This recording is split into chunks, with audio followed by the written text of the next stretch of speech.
Chers amis, ce cours soit pour la Salah et tous les Israël, qu'on entend de bonnes nouvelles pour le Chaim Chatoufim et le Klal Israël. Dans le Siman Tav Reshain Zain, le Shulchan Aruch nous parle comme ça. Si on est invité, au moment où on doit faire la Kanerot, on est invité chez des gens. Que doit-on faire? Alors là-bas, le Shulchan Aruch dit on peut participer effectivement à la Kanerot, c'est-à-dire de se rendre quitte avec la Kanerot de chez qui on est invité. Mais il nous rajoute, comme on est invité, il faut acquérir une partie de cette huile pour pouvoir être dans cette mitzvah-là. Et donc, il nous dit, il faut donner comme une prouta, c'est-à-dire une piécette, 50 centimes.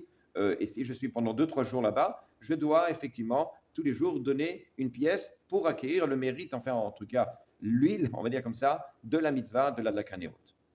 Le Rav Eliashim nous dit, quand est-ce qu'on est appelé faisant partie de la famille sans devoir payer?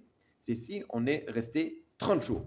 Si on vit 30 jours, après 30 jours, chez l'autre, chez la personne, donc dans ce cas-là, je n'ai plus besoin de donner des pièces, je fais partie, comme le Ben Bait, comme les enfants, je fais partie de cette famille-là.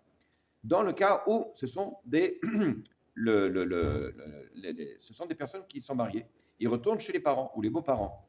Est-ce qu'ils peuvent se rendre quitte ou doivent-ils aussi participer? Le Rav Eliashiv là-dessus aussi, il dit, étant donné qu'il est plus samour, le shulchan à vivre, il est plus, c'est plus l'enfant qui habite dans la maison, donc automatiquement c'est entre guillemets comme un étranger, il sera obligé de participer lui aussi avec une pièce pour pouvoir être quitte de l'allumage des bougies des parents.